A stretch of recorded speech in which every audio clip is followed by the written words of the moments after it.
జై తెలంగాణ. 4 నిమిషాలన్న. జై తెలంగాణ. మనం ఇక్కడ గట్టిగా జై తెలంగాణ అంటే ఆడ కాంగ్రెస్ వాళ్ళకి తెలియాలి. జై తెలంగాణ, జై తెలంగాణ.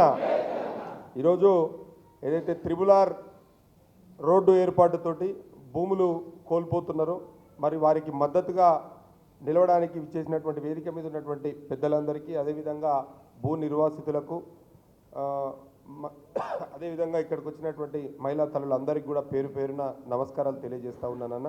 చాలామంది చాలా రకాలుగా చెప్పారు. ఎందుకంటే ఒక వ్యవసాయం చేసుకొని మరి జీవనం కొనసాగిస్తున్నటువంటి వారి యొక్క భూములు పోతున్నప్పుడు మరి ఆ బాధ ఏ విధంగా ఉంటుంది, మరి ఏ రకంగా మనము ప్రొటెక్ట్ చేసుకోవాలి, ఏ రకంగా దాని నుంచి మనను రక్షించుకోవాలనేటువంటి ఆవశ్యకత ఎంతైనా ఉంది అని చెప్పి ఈ సందర్భంగా నేను తెలియజేస్తూ ఉన్నాను.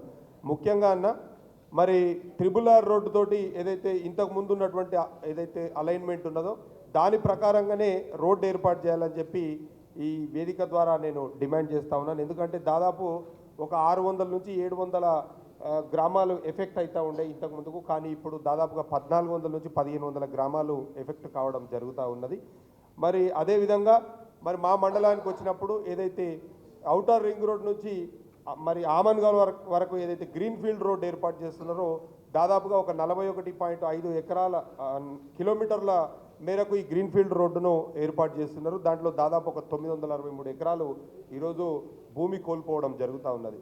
మరి కడ్తాల్ మండలానికి వస్తే అన్న 10.5 కిలోమీటర్లు ఈరోజు కడ్తాల్ మండలంలో గ్రీన్ ఫీల్డ్ రోడ్డు పోతూ ఉన్నది. సుమారుగా 250 ఎకరాలు, అంటే దాదాపుగా ఒక 400 మంది రైతులు ఆ భూమి కోల్పోతున్నారు. అందరూ కూడా ఎకరము, అర్ధెకరము, 10 గుంటలు, 5 గుంటలు ఉన్నటువంటి రైతులు వాళ్ళ యొక్క భూములు కోల్పోతున్నటువంటి పరిస్థితి ఈరోజు కనిపిస్తూ ఉన్నది. ఈరోజు నేను ఈ వేదిక ద్వారా ఒక్కటే అడుగుతూ ఉన్నాను. ఏదైతే ఫారెస్ట్ యొక్క భూములు తీసుకుంటే ఈ ప్రభుత్వం ల్యాండ్ అక్విజిషన్ చేస్తే ఫారెస్ట్ భూములు తీసుకుంటే భూమికి భూమి ఇచ్చి వాళ్ళ భూములు తీసుకుంటున్నారు. మరి రైతుల యొక్క భూమి తీసుకుంటున్నప్పుడు మీరు భూమికి భూమి ఎందుకు ఇయ్యరు అని చెప్పి ఈ ప్రభుత్వాన్ని నేను అడుగుతూ ఉన్నాను. మీదైతే సోమవారం మాకాడికి వచ్చే వరకు మంగళవారమా? ఫారెస్ట్ భూమి తీసుకున్నప్పుడు ఎక్కడన్నా వేరే దగ్గర అదే ప్రాంతంలో జాగా చూపిస్తున్నారు, అదే ప్రాంతంలో ల్యాండ్ ఇస్తున్నారు. మరి రైతులు దాని మీద వ్యవసాయం చేసుకొని బతుకుతున్నటువంటి ఆ భూములు గుంజుకొని మీరు రైతులను ఎందుకు నిరాశ్రయులను చేస్తున్నారని చెప్పి ఈ సందర్భంగా నేను అడుగుతా ఉన్నాను.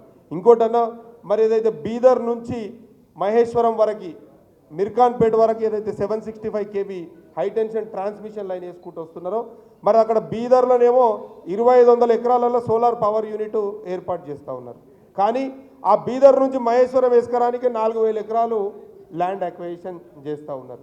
2500 ఎకరాల సోలార్ ప్లాంట్ ఏర్పాటు చేస్తే 4000 ఎకరాలు ఈడ లైన్లు, స్తంభాలు వేయనీకే ఈ రైతుల దగ్గర తీసుకుంటున్నారు. మరి ఆ రైతులకు ఏమన్నా ఇస్తున్నారా అని చూస్తే గజానికి 2400 రూపాయలు ఇస్తున్నారు. ఇలా కడ్తాల్ మండలంలో చూస్తే అన్న మాదారం, రావిచేడు, న్యామతాపూరు, అదేవిధంగా రేఖ్యతండ, కొండ్రిగాన్పూడి తండ, కడ్తాలు, గానుగుమర్ల తండ, అదేవిధంగా కానుగుబావి తండ, ఇట్లా పోతే అన్మాస్పల్లి వరకు కూడా దాదాపు 10.5 కిలోమీటర్ల మేర లైన్ వేస్తున్నారన్న. ఇలా 10.5 కిలోమీటర్ల లైన్ వేస్తున్నారు. దాదాపు 35 నుంచి 40 స్తంభాలు ఓన్లీ మన కడ్తాలనే పడతా ఉన్నాయి. అవి కూడా ఎట్లా వేస్తున్నారంటే ఏదో దూరం, టౌన్కు దూరంగా వేస్తున్నారంటే ఒక అర్థం ఉన్నది. టౌన్కు ఆనుకొనే వేస్తున్నారు ఆ లైన్ వేసేది కూడా ఎట్లున్నదంటే ఒక ఉరితాడులాగా ఆ పూర్తిగా గ్రామానికి ఒక ఉరితాడు ఏర్పాటు చేస్తే ఎట్లుంటుందో ఆ రకంగా ఉరితాడును ఏర్పాటు చేసినట్టు ఆ లైన్ వేస్తున్నారు. చాలా మేరకు ఈరోజు, ఎందుకంటే 25,000 నుంచి 30,000 గజం పోతుందన్న అక్కడ ఆ ప్రాంతంలో వ్యవసాయం చేసుకుంటున్నారు. వాళ్ళు 2480 రూపాయలు ఇస్తారంట. ఇక ఆ రైతు యొక్క బాధ వర్ణనాతీతం, ఏ రకంగా బతుకుతాడో ఒక్కసారి.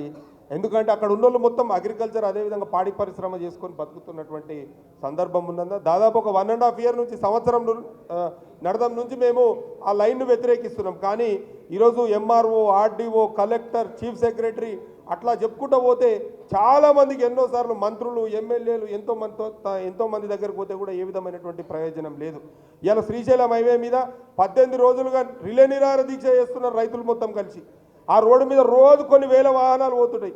పోయినటువంటి ఎంతోమంది అధికారులు పోతున్నారు, ఎంతోమంది ప్రజాప్రతినిధులు పోతున్నారు, కానీ పట్టించుకునేటోడు లేడు. 1-2 నిమిషాలు ఆగి అరే ఏమైంది అని అడిగేటువంటి పరిస్థితి కూడా ఆడ లేదన్న. ఇవాళ 18 రోజులు అవుతుంది దాదాపుగా చూస్తూ ఉంటే. లాస్ట్కి ఆ కుటుంబానికి చెందినటువంటి చిన్న పిల్లలన్న బడికి పోయే పిల్లలు కూడా వచ్చి మేము మా తల్లిదండ్రులు మాకు ఏదైతే ఉన్నదో దాని మీద వ్యవసాయం చేసి మమ్మల్ని చదివిపిస్తున్నారు, మరి ఆ పొలాలు లేకపోతే మేము ఎట్లా బతుకుతాము, మాకు చదువువాడు చెప్పిస్తాడని వాళ్ళు కూడా వచ్చి దీక్షలు కూర్చుంటే కూడా ఇవాళ ప్రభుత్వంలో చెల్లలం లేదు అని చెప్పి ఈ సందర్భంగా నేను తెలియజేస్తా ఉన్నాను. ఈ ప్రభుత్వాన్ని ఒకటే డిమాండ్ చేస్తూ ఉన్నాను, ఏది ఏమైనా సరే ఏదైతే RRR ఉన్నదో, గ్రీన్ ఫీల్డ్ రోడ్డు ఉన్నదో, అదేవిధంగా హైటెన్షన్ బీదర్ వైర్ ఏదైతే వేస్తున్నారో వీటిని మేము ఖచ్చితంగా మేము అడ్డుకుంటాము. ఎట్టి పరిస్థితుల్లో కూడా ఆ కార్యక్రమాలను నిర్మాణం చేయనీయమని చెప్పి కూడా ఈ సందర్భంగా తెలియజేస్తూ, ఈ రాష్ట్రంలో పరిపాలన ఎట్లా జరుగుతుందంటే అన్న ఒక్కటే నిమిషం ఇస్తే ఒక చిన్న కథ చెప్తాను మీ అనుమతితోటి. ఒక్కటే నిమిషం అన్న. ఈ రాష్ట్రంలో పరిపాలన ఎట్లయితున్నదంటే ఒక రాజ్యానికి ఒక రాజుని చేస్తారంట కొత్తగా.